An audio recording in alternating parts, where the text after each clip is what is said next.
Price Lord. இன்றைக்கு யோபு அதிகாரம் 33 சில கேள்விகள் கேட்கப்படும். இந்த வீடியோ உங்களுக்கு பிரயோஜனமா இருந்தா லைக் பண்ணுங்க, ஷேர் பண்ணுங்க, சப்ஸ்கிரைப் பண்ணிக்கங்க.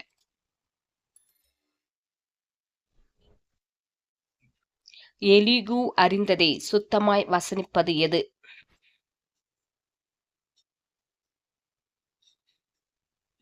அவன் உதடுகள். யார் தன்னை உண்டாக்கினார் என்று எலிகு கூறினான்?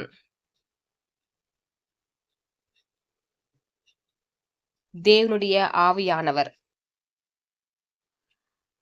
எது தனக்கு உயிர் கொடுத்தது என்று எலிகு கூறினான்?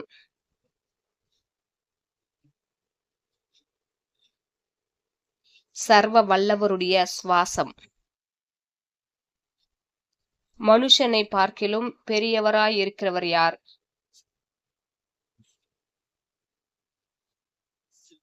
தேவன். ராக்காலத்து தரிசனம் என்று எலிகு எதை கூறினான்?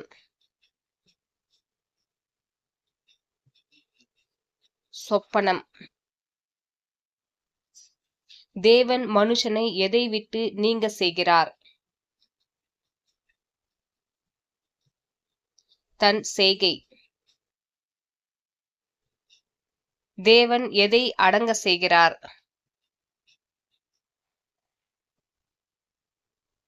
மனுஷருடைய பெருமை. தேவன் மனுஷனுடைய ஆத்துமாவை எதற்கு தப்புவிக்கிறார்? படுகுழிக்கு. மனுஷனுடைய ஜீவனை தேவன் எதற்கு தப்புவிக்கிறார்? பட்டய வெட்டுக்கு. தன் படுக்கையிலே வாதையினால் தண்டிக்கப்படுகிறவன் யார்? மனுஷன்.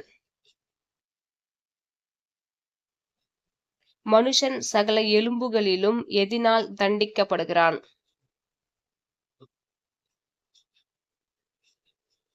அகோரமான நோவு.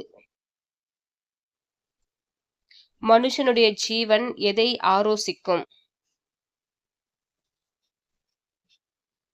அப்பம். மனுஷனுடைய ஆத்துமா எதை ஆரோசிக்கும்?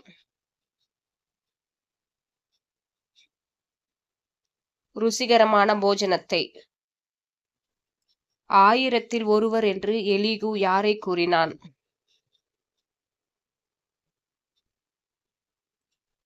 சாமாசி பண்ணுகிற தூதன். மனுஷனுக்கு அவனுடைய நீதியின் பலனை கொடுப்பவர் யார்? தேவன். God bless you.